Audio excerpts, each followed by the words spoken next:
RetroRaconteur here, guys. I'm just a dad who loves games and the stories they tell, and today we're covering everything you need to know about the story of Star Wars Jedi Fallen Order, and we're doing it in 7 minutes or less. Star Wars Jedi Fallen Order is a third-person action-adventure game developed by Respawn Entertainment and published by EA. The adventure kicks off on the planet Bracca, where Cal Kestis, a former Jedi Padawan, works as a salvager. He's on the run from the Empire after the execution of Order 66, which places the game after Revenge of the Sith, but before Return of the Jedi. Cal is attempting to live out his life as a normal dude, but his cover is blown after he needs to use his Force powers to save his friend Prof. Of course, this alerts the Empire, and they send over a couple of Inquisitors, former Jedi trained by Vader himself, to hunt down Cal. Prof comes forward claiming he's the Jedi, and before Cal can do anything to help, his friend is killed by the second sister. Cal then attacks with his lightsaber, and now they know he's really the Jedi they were looking for all along. In an absolutely epic escape sequence, Cal is eventually rescued by Cere Junda and a pilot named Grease Dritus.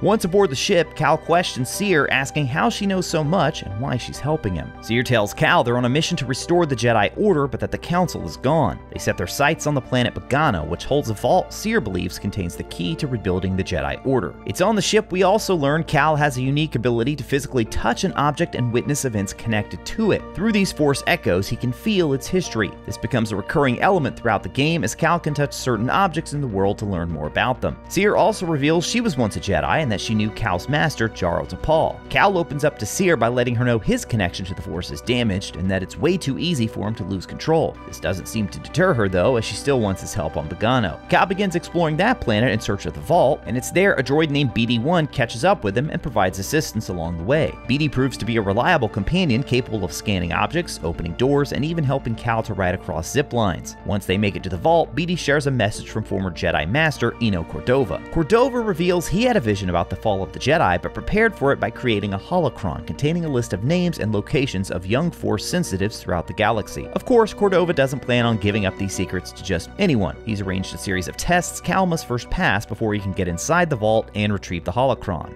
The crew sets out for the planet Zepho, where they need to locate the tombs belonging to 3 Zepho sages. Inside the first tomb, Cal gets another message from Cordova, this one instructing him to find a chieftain Wookiee named Tarful on the planet Kashyyyk. En route to Kashyyyk, Cere lets us in a bit more on her past, like the fact that Eno Cordova was once her master. We also learn after the purge, she and her Padawan took several younglings and went into hiding. Unfortunately, they didn't last long before Cere was captured and even tortured until she gave up the location of the others. Cal arrives on Kashyyyk, but Tarful is nowhere to be found. We do discover there are a number of Wookiees being held captive by the Empire, and Cal decides to lend a hand there instead. Along the way, he runs into the Resistance leader Saw Gerrera, who offers to help Cal find Tarful. Saw even tries to recruit Cal into fighting alongside the Resistance, but he declines. Before they can track Tarful down, the crew gets word that the Empire is heading to a sage tomb back on Zepho. So they backtrack to the planet, and Cal meets up again with the second sister. After an epic lightsaber battle between the two, she reveals her identity as Trilla, aka Cere's former Padawan. She blames Cere for giving her up to the Empire and tells Cal they wouldn't have found her otherwise. He gets away from Trilla thanks to BD's help, and the duo quickly make their way to the tomb of Mictrol. Inside, Cal continues repairing his connection to the Force as he recalls memories from training with his master, another recurring element throughout the game. This time he learns Force Pull, which he'll need to fully explore the tomb. Not long after getting back his Force Pull ability, BD has another message ready from Cordova. Turns out, Cordova discovered a Zepho artifact called an Astrium, which allows a Force wielder to perceive the mysteries of the vault. They head back to the ship, but they're ambushed by a bounty hunter working for the Haxian Brood. Apparently, Grease has a gambling debt that he hasn't repaid, and so Cal must battle his way out by fighting in a combat arena. Cere and Grease arrive just in time to save the day and rescue Cal. They make their way back to Kashyyyk and finally meet up with Tarful thanks to help from Saw. Tarful gives Cal the information he needs, which ultimately leads to another message from Cordova, this one pointing our hero to the planet Dathomir in search of the Astrium. Before they can leave, Cal must get past the 9th sister, who's tracked them down on Kashyyyk. After taking her down in an epic lightsaber battle, the crew leaves for Dathomir. Upon their arrival there, Cal is confronted by Merrin, a Night Sister who blames the Jedi for the slaughter of her sisters. Shortly after the encounter with Merrin, he meets yet another new face, who is only described as Wanderer at this point in the game. He warns Cal not to go into the tomb and that it isn't safe, but of course, Cal trudges on and we flash back to another memory, this one taking place the very moment that Order 66 went into effect. We first witness the death of Tapal through Cal's eyes as a young Padawan, but then we snap back into the present and battle the spirit version of our former master. In a rage, Cal stabs T'Pol, but it shatters the kyber crystal within his lightsaber. Before leaving Dathomir, the Wanderer's true identity is actually revealed as Terran Malicos, another former Jedi who's unfortunately turned to the dark side. Of course, Cal turns him down, but then Merrin shows up angry at Malicos for wanting to work with a Jedi. We escape, inform Cere of everything that's happened back on the ship, and with her encouragement, Cal agrees to travel to Illume and retrieve another kyber crystal. The trip there results in Cal not only finding another kyber crystal, but also another message from Cordova, this one inspiring him to finish what he started. It's here we also learn that BD-1 willingly had his memory erased to conceal the Bogano vault. Armed with a new lightsaber, Cal and crew head back to Dathomir, where he's again confronted by Merrin. Cal explains it wasn't the Jedi who killed Merrin's sisters, and the two come to an understanding. As Cal makes his way into the tomb to retrieve the Astrium, we're confronted again by Malicos. Cal tries one more time to help him see the error of his ways, but of course it ends in another,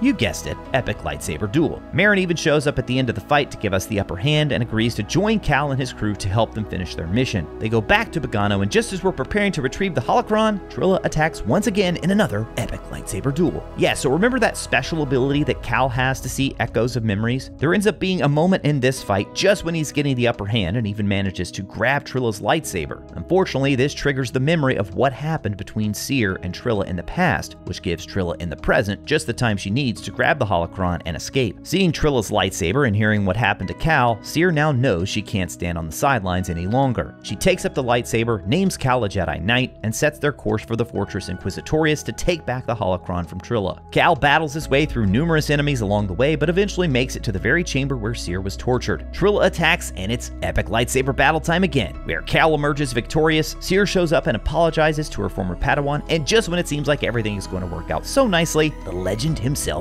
Darth Vader, arrives on the scene. He promptly kills Trilla, tosses Cere to the side like a ragdoll, and attempts to take the holocron for himself. No match for the Sith Lord, all Cal can do is run and try to escape with the holocron. With the help of BD, a way more powerful than we realize Cere, and even Merrin, our heroes escape with the holocron, which contains the names for all of the Force-sensitive children in the galaxy. Knowing that nothing will stop Vader from coming after the holocron, rather than using it to search for the children on their own, Cal decides to leave everything to the Force and destroys it instead. And that is Star Wars Jedi Fallen Order in 7 minutes or less. If you'd like to see my full playthrough of Star Wars Jedi Fallen Order, check out the Let's Play on the right side of your screen now. As always, thank you all so much for watching. I'll talk to you again soon.